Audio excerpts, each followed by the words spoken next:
You're listening to the Hour of the Time. I'm William Cooper. And I'm Carolyn Nelson.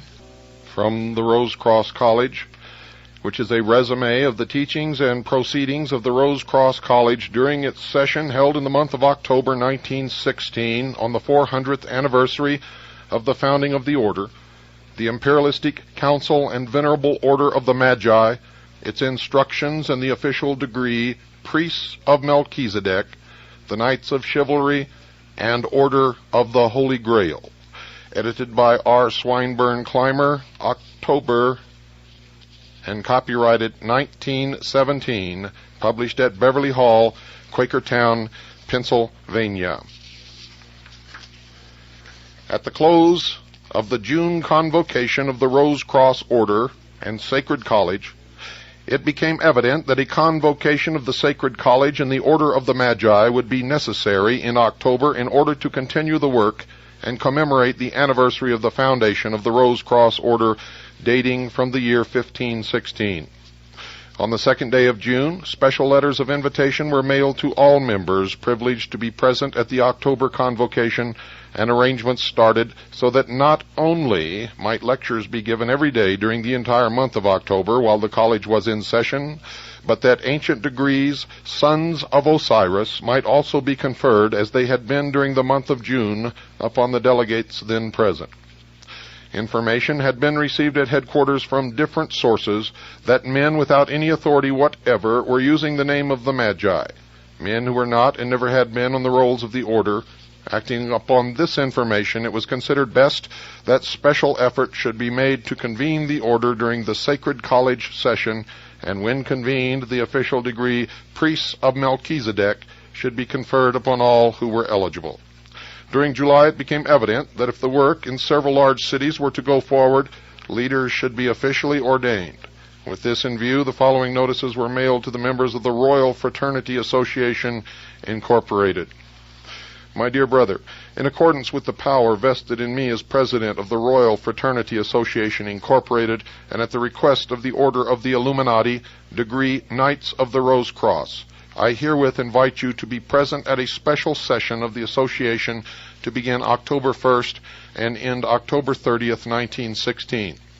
At this special session of the association, a convening of the Sacred Rose Cross College shall be called, and besides the regular work of the college when in session, the special work of ordaining two members of the fraternity, namely Mr. Charles C. Brown, Buffalo, New York, and Mr. A.W. Witt, Kansas City, Missouri, in accordance with the provision in the bylaws of the corporation to wit. Quote, this corporation shall have the power to call a convocation at any time, and when so convened shall have the power to select teachers and to ordain such teachers to the ministry as shall in their opinion be fitted for the position. And such ordained men shall have the power and the right to officiate at weddings and at funerals, and possess all such other powers as ministers of God usually possess.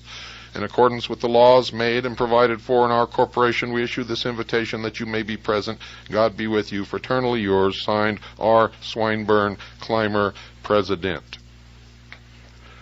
All arrangements having been completed during the months of July, August, and September, the delegates began arriving on the last day of September, and on the first day of October, nearly all had arrived who were to be present during the first session.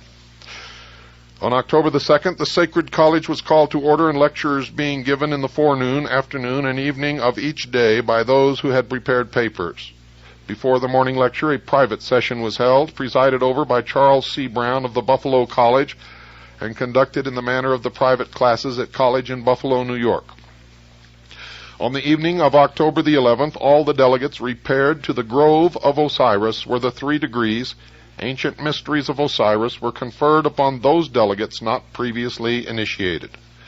The music, especially prepared for the entire ritual, being furnished by Miss Daisy T. Grove of Buffalo, New York. After these ceremonies, all repaired to the hall, where a dinner was served to all. On the night of the 12th of October, the delegates met in the Rose Cross Chapel, and after the Imperialistic Council and Venerable Order of the Magi had opened in due form and finished its official business, the official degree Priests of Melchizedek was conferred upon all those present.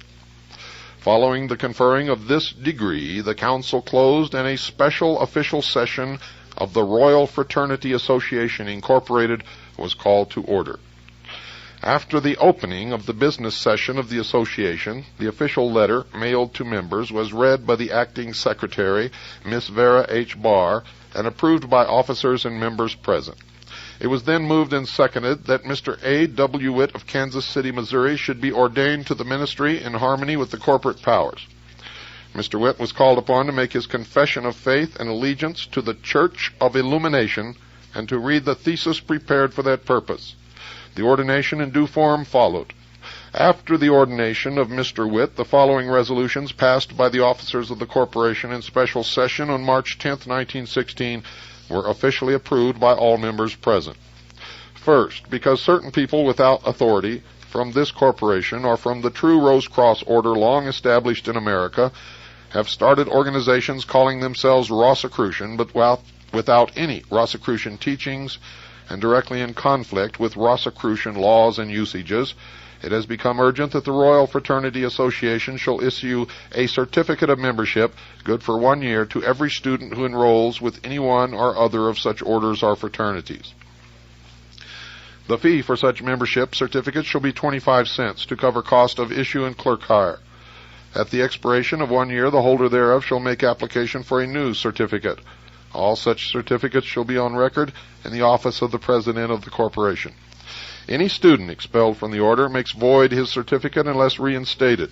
Any member of any body in fraternal relation with the Royal Fraternity Association may, on the payment of a fee of 25 cents, have a certificate issued to him recognized by the fraternities affiliated with this corporation.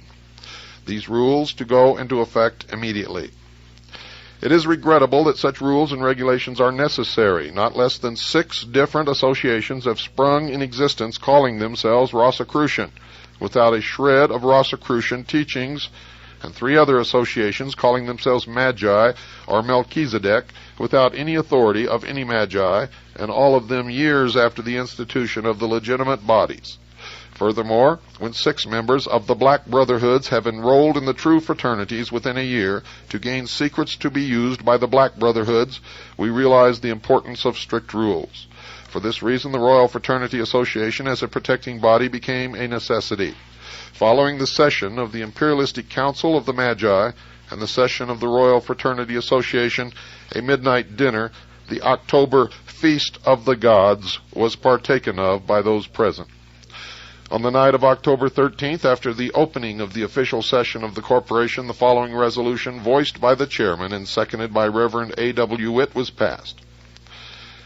Under the Royal Fraternity Association, during the convocation of the Sacred College, that the Order of Knighthood, known as Knights of Chivalry, Order of the Holy Grail, be reinstituted. That at this meeting, 1 Sir Knight should be created by the Grand Sir Knight, and that this Sir Knight should select his lady for the coming year, and that during the year following this Sir Knight should select men either within or without the order, that at the next June convocation of the Sacred College, such men selected by him, and not more than 9, attend the Sacred College convocation and be created knights. Those in turn to select their ladies, either from within or without the order, but from within if possible.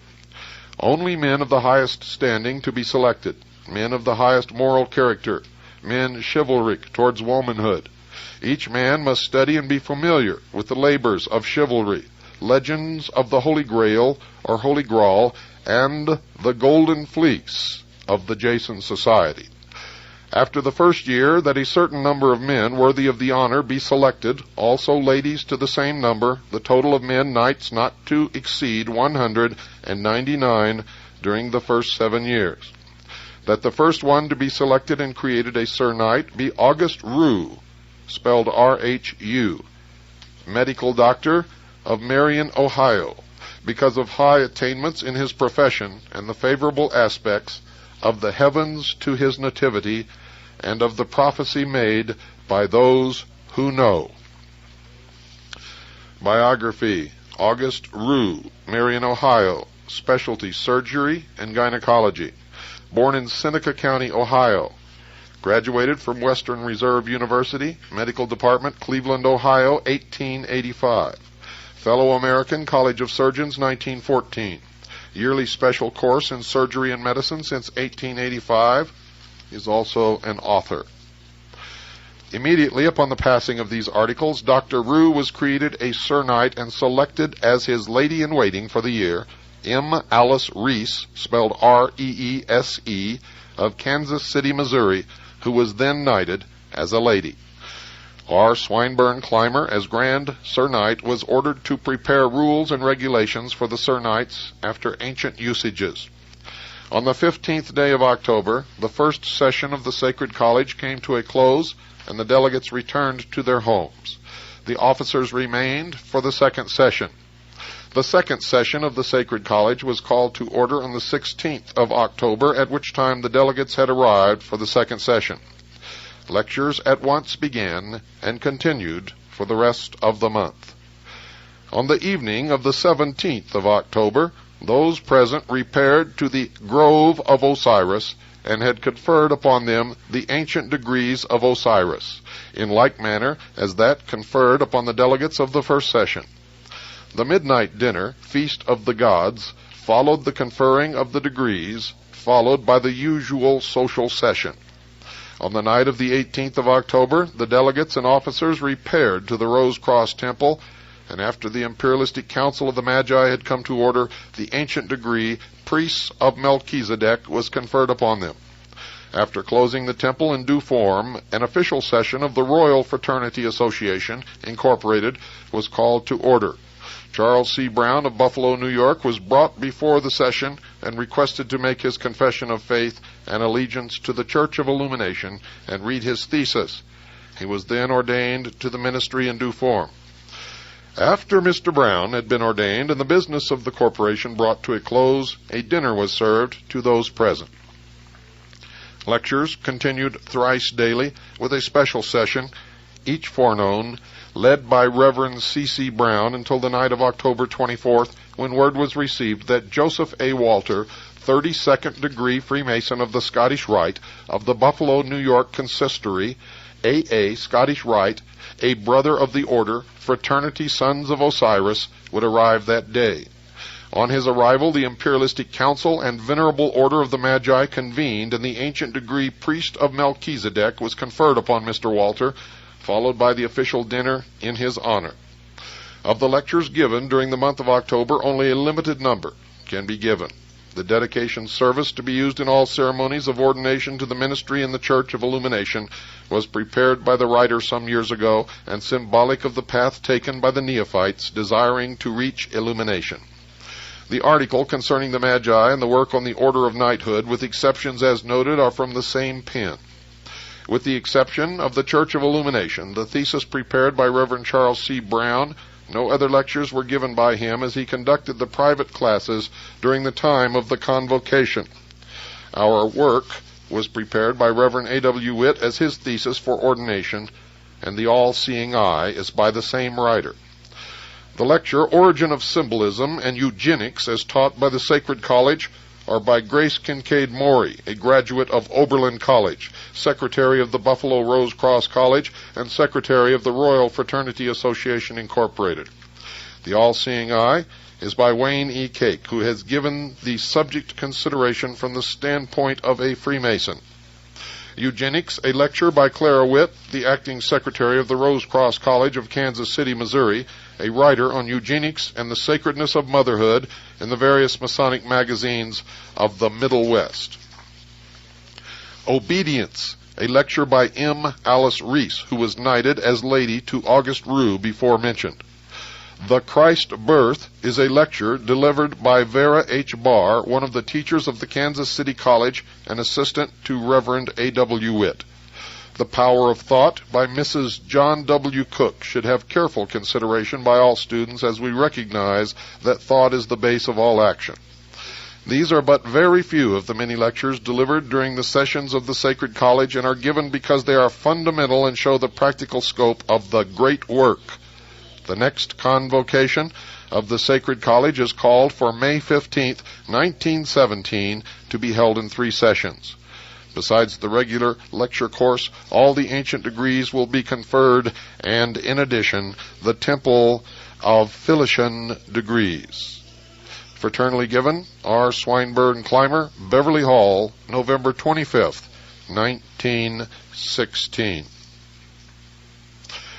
Ladies and gentlemen, what you're going to hear tonight is going to be just the beginning of the revelation that those who believe in a master race, those who believe in the theory of white supremacy, those who believe that the Anglo-Aryan race are the true Israelites will discover that they have been conned, they have been scammed, and they are part of an attempt to destroy the United States of America and bring the world once again under the rule of Great Britain. So you had better pay attention. The doctrine of Christian identity, ladies and gentlemen, and of the British Israelite stems directly from the mysteries. It is one of the biggest scams that has ever been put across to the American people. And all of you who are taking part in it,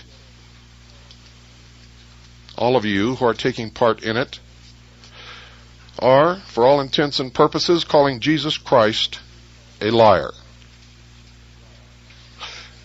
You are also helping in a great plan to destroy this great nation and bring about a one-world, totalitarian, socialist government upon the face of this earth. And if you listen carefully and take notes, and if you go to the sources that we give you, you will discover this on your own. And if you study your own history, if you are of Aryan or Anglo descent, you will discover that there is no Hebrew root in your language. You will discover that your ancestors were primitive, fierce, terrible tribesmen who indulged in human sacrifice and worshipped the sun in temples such as Stonehenge. And if you're smart, you will join all those people in the world who want freedom, irregardless of their race, color, or creed. You will stop buying in to the Hegelian dialectic of divide and conquer, in which they separate us, feed us lies, and send us off to kill each other, while they place the chains about our ankles. Don't go away, ladies and gentlemen. I'll be right back after this very short pause. Well, if you think that that's not important or has no bearing upon what you're hearing, ladies and gentlemen, continue to listen. Take the doctrine out of your head that you don't want to hear the facts because you already know what you believe. Take the pin labeled Archie Bunker off of the front of your shirt and throw it in the trash can. And pay attention and get smart and wise up. Stop being sheeple. The Order of the Holy Grail. Few people are acquainted with the fact that the flower of manhood in France and England belonged to knighthoods founded ages ago, their object being the recognition of and the homage due womanhood. These orders bear the names of Knights of the Garter in England, whose insignia is the garter, and Knights of France, represented by the fleur-de-lis. Both these orders, ladies and gentlemen, were founded by men belonging to an older and nobler order, Knights of the Holy Grail, who took advantage of a trivial circumstance to establish these orders for the protection of womanhood. Though the knights were in search of the Holy Grail, their own soul, the Grail represents their own soul, they were ever ready to fight for their country, for womanhood, and the sacred mysteries. Other orders, dating back many periods of time, under different names and emblems, entertained the same high-minded, chivalric motives. The motto of the Knights of the Garter, Honi Soit qui malepiens, translated, reads, evil to him who evil thinks. This phrase fell from the lips of Edward III as he pinned the garter, guard her, to his arm. To the initiated, this motto takes on a deeper meaning. In its most exalted purity, it was used by knights centuries before the Christian era. The garter is a feminine emblem, supposedly unseen unless by accident. A mishap to a noted countess caused the garter to become the insignia of one of the great orders in history. The greatest movements of an age often appear accidental. The fleur-de-lis is also an emblem of woman, and most of the symbols of the present and earlier ages are characteristic of eternal feminine. Centuries before Jesus walked the earth, members of sacred and honorable orders held the lingam sacred. In time, the lingam worship became degraded, not by the members of those orders, but by the people who came to understand something of the outer mysteries and degraded them. Now I want you to look up the meaning of the word lingam. L-I-N-G-U-M.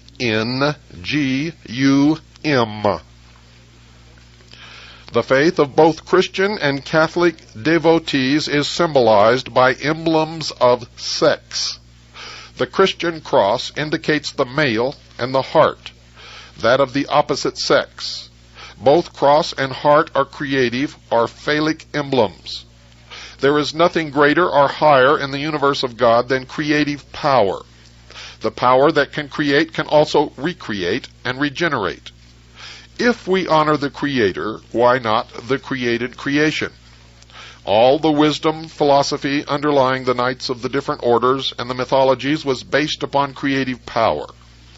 Probably the most beautiful and purest of mythological stories is that of Eros and Psyche, the story of the soul and its earth career. As all Sir Knights are expected to read mythology, it is not necessary to give details, but simply call attention to the esoteric meaning of this supposed myth.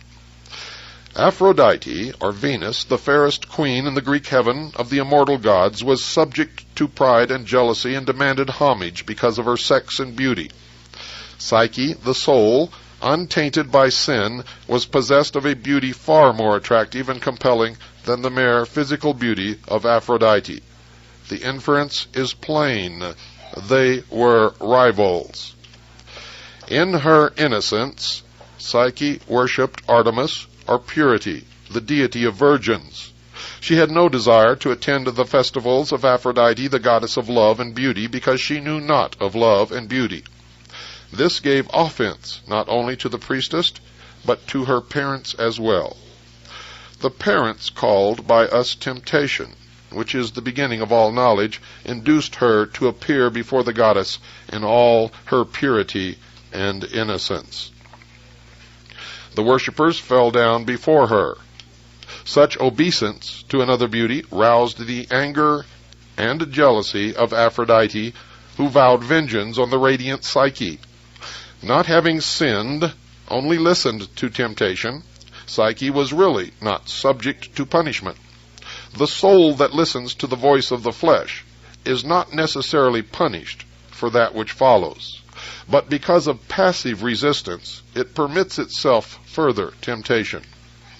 Aphrodite, symbol of Earth Mother and procreation, resented the adulation bestowed upon innocence. If the worship of men turned from the priestess of love and passion to that which was chaste and immaculate, how could she people the earth and thereby obtain new worshippers? Brooding over this condition, she called her son Eros, or Cupid, the god of love, that beautiful emotion which enters into the heart of all created things, and bade him seek Psyche and arouse in her the desire of love and passion. She commanded him to keep himself inviolate, not taking into consideration the great law of the universe, which demands a just return for all things given or received. Eros, god of love, the law of love itself, retired to do his mother's bidding. Meanwhile, Psyche was lamenting the fate of her loneliness. The maidens about her were being taken in marriage, while she, the fairest, was left uncourted. Like the soul that listens to temptation, she had become an inhabitant of the realm of unrest and longing. No longer single-minded in her worship of Artemis, she was not yet possessed with the desire of love and passion, that state of feeling that would transform the worship of the gods into a longing to possess her. Eros was thus commissioned to bring this about. The temptations not resisted in the life of the soul bring about the unhappiness to which it is subjected. But at the same time, it is the fate of temptation to bequeath knowledge to the soul. Obedience to the tempter results in wrongdoing and sorrow, but it opens the way to wisdom and light. Before the edict of Aphrodite could be carried out, she decreed that Psyche should leave the abode of the gods. When the soul, in its untried purity, listens to temptation, it closes the doors of heaven against itself, and must then prepare for its journey earthward. Death is its portion, or, as Psyche was told, she would espouse a monster. When the soul first comes within the influence of the earth life, it is not conscious of the restrictions of matter, nor the laws that confine it there. Psyche awoke to a new existence. To her surprise, she found herself surrounded by a realm of beauty with the promised monster nowhere in sight. But her happiness, her content, was of a passive nature. For though banished from the heaven of innocence, she was not awakened to the power and thraldom of passion. Not having actually sinned, she was not in possession of the knowledge of self. Answer to her question, Eros answered that it was love, her husband. The perplexed Psyche could not be satisfied with mere assurances of love. The insistent call of the imprisoned soul for knowledge through all the senses demanded recognition. She must see love. Love without passion does not satisfy mankind. It is a state of feeling undemonstrated. The urge in man must know, see, feel, and possess. Eros informed Psyche that because of an unalterable decree, she would never behold his face. Only in darkness could he come to her. Only in secrecy could she know his embrace. To accept love as it is offered, to live surrounded by love, with thoughts unmixed with doubt or suspicion, would lift the soul to the heaven of happiness and immortality. Man, in his attempt to dissect and analyze, opens the way to grief and pain, worry and fear, doubt and misfortune. As darkness falls, or as the soul sinks deeper into the realm of matter, it feels the presence of unseen shapes about it.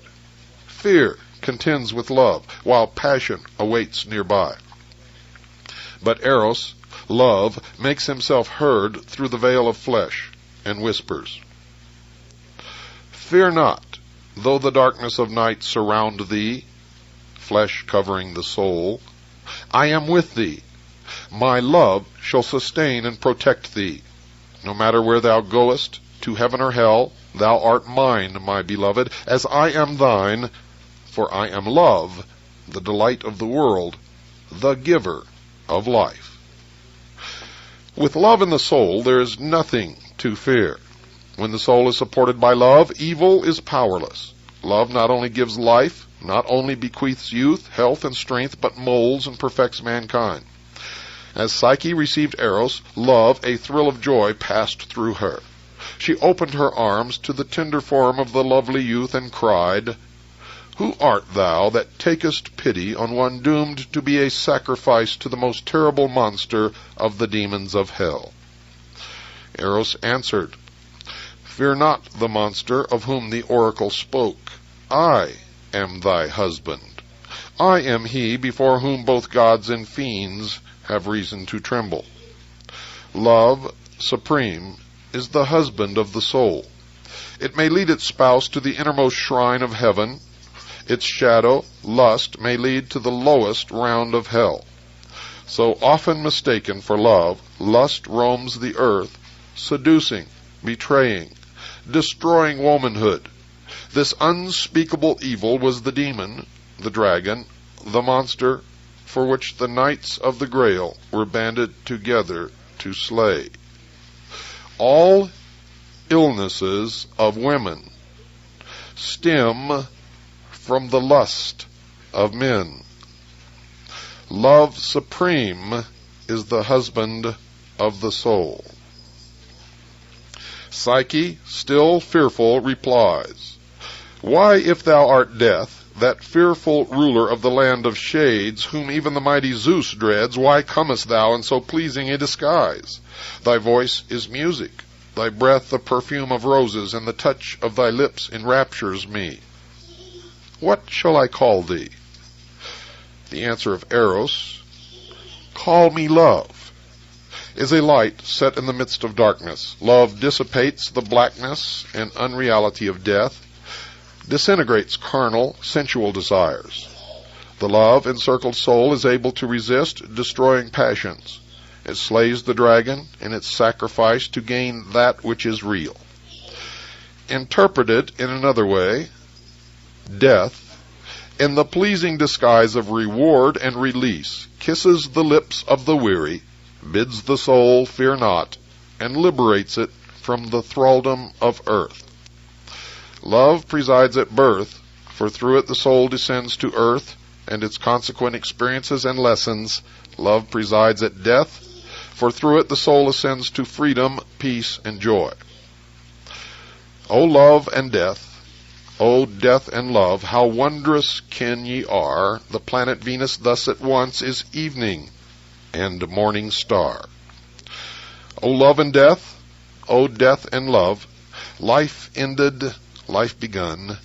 The sun may rise, the sun may set, 'tis still the self-same sun. Life's problem here at last is solved. Step in, the door's ajar.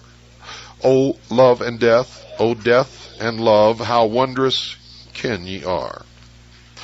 Psyche and Eros lived happily together, even though the strangeness of life caused her momentary fear. The soul, surrounded by the darkness, the unreality of earth, seems bound to question the promises of love. Still, unless haunted by the phantoms of doubt and suspicion, the soul retains a general state of peace and happiness. But as time passed, the variety and newness of love waned, and doubt and suspicion became easy to entertain. Eros granted Psyche entire freedom in the selection of her guests, stipulating only that he be not questioned. The generosity and goodness of Eros roused the phantoms to a more spirited action. They urged her to insist upon knowing whom her husband really was. Surrounded by secrecy, how did she know that he was wholly hers? Could she depend upon him to supply her every need? With these questions and inferences, they opened the door to the most deadly of the phantom sisterhood, jealousy. The carnal mind, insisting upon proofs that can be seen and felt, refuses unseen verities. Mind immersed in materiality prefers a chaos of fact and objectivity to a cosmos of harmony and beauty. Eros, noting the perplexity, uncertainty, and unrest of Psyche, following the visits of the fiends disguised as friends, warned her, "I beseech thee to be on thy guard, not only for the sake of our happiness, but because of the child, immorality. Thou shalt bear me. If thy guests importune, torment, and worry thee to discover my identity, and thou succumb, I shall leave thee. It is beyond my power to oppose the will of the gods." Now, I mispronounce the name of the child. It's immortality, not immorality. Immortality. Psyche replied that with him near, happiness enveloped her. His touch filled her with aspiration and trust. His voice, as the wings of faith, lifted her to the realms of peace and security, but often she felt alone, and the group of sisters, though ugly, entertained her. It came about that inquisitiveness and fear were added to the brood that daily haunted the heart Psyche. Surrounded by their influence, Eros was helpless. Though possessed of the power of the gods, love cannot dwell in the heart of suspicion. At last, unable to resist the combined influence of the demons, Psyche was persuaded to take her lamp, steal quietly into the chamber of Eros, and gaze upon the face of her beloved. As it lay revealed, a drop of oil caused him to awaken. At the instant of revelation, beholding a being of wondrous youth and beauty, she knew her fears, doubts, and suspicions to be groundless. At the moment of realization that she had possessed all that heart and life could desire, because of a broken law, it was taken from her. The fiend of disobedience had completed her undoing. Psyche, Psyche, thou hast betrayed me. Now must I leave thee. Alone shalt thou suffer from the intrigues of thine enemies. Eros and Psyche parted. Love and soul were divided. In other words, soul, because of questionings, unbeliefs, doubts, unrest, severed itself from the heaven of faith, peace, and happiness. This is the story and the reason of the pilgrimage of the soul on the earth plane. How often is this story repeated in the homes of thousands today? Faith, security, happiness, bartered for doubts, suspicions, and jealousies. Psyche, adrift, despairing, was bereft of all things but hope. Having discovered the destructive power of evil thought, she turned about to win back the love, the heaven she had forfeited. To human justice, it would seem that now Aphrodite, divine law, would relent, having witnessed the undoing of Psyche. But not so.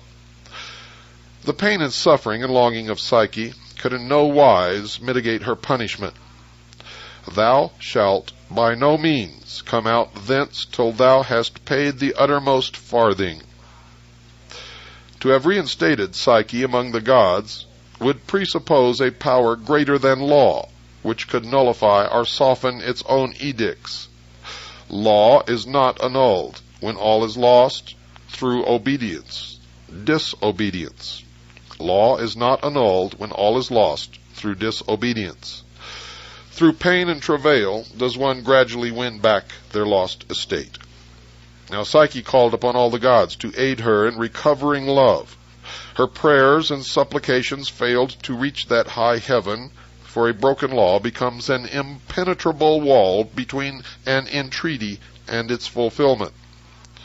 Hera, wife of Zeus, queen of heaven, and knowing all things, that goddess who dwelt near earth and presided over married life, pitied Psyche, saying, Would that I could present thy petition unto Zeus, mighty ruler of all men.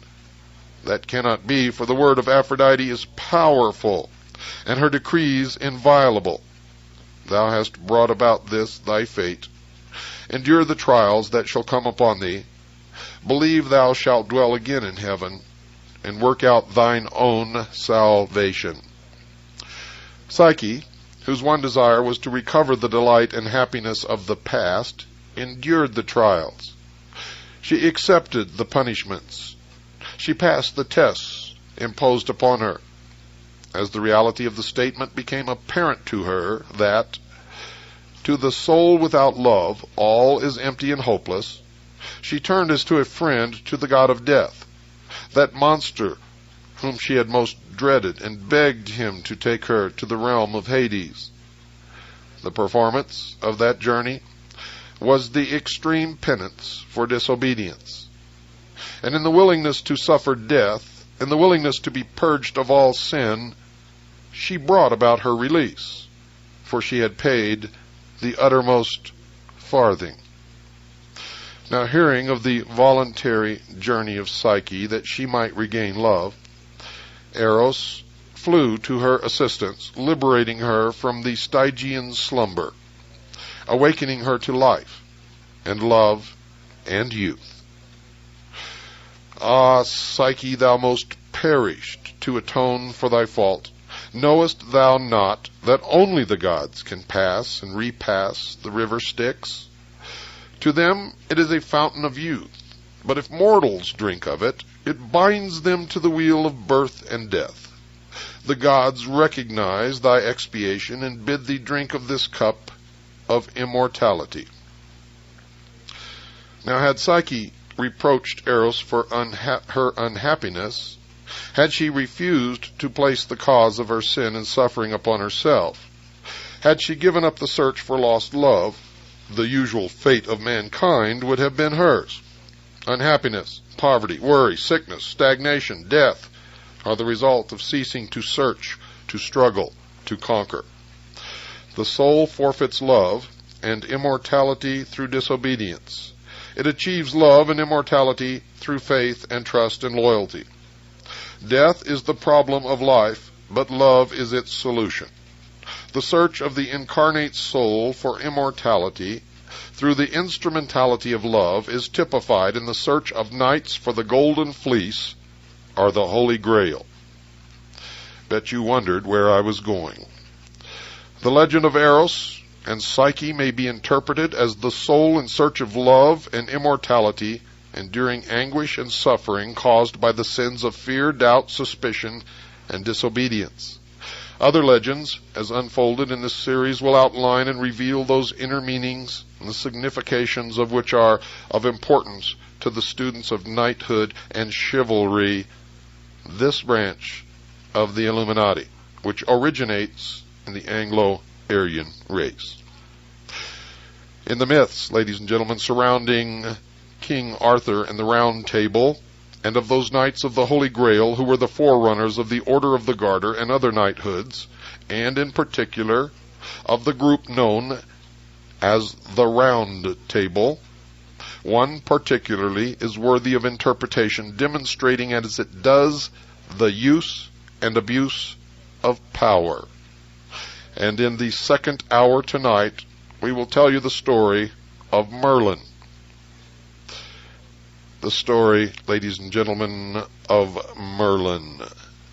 And we will continue with our revelation of where the doctrine of Christian identity, British Israelites, the master race, the people who want to rule everybody else, for in all of the lodges there is a prime rule.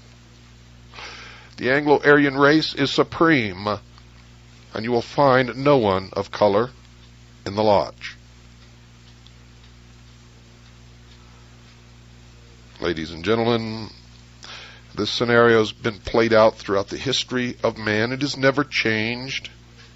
There's always someone who believes that they are the master race, that they are the only ones fit to rule, and they intend to enslave everyone else, even of their own race, for their motto is, if you are not one of us, you are nothing. Ladies and gentlemen, in the material passed out by James Bobo Grits here, we call him Bobo Grits, Lieutenant Colonel James Bo Grits, in his Spike training,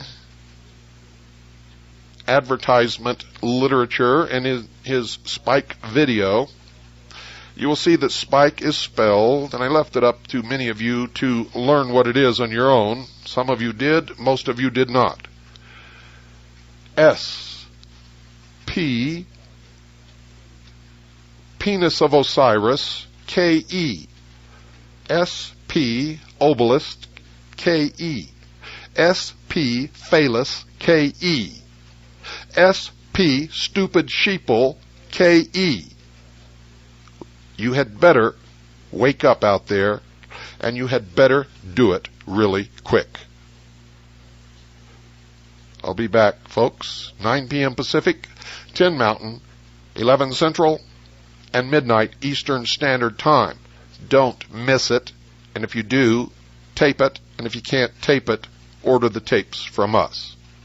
Good night, and God bless you all.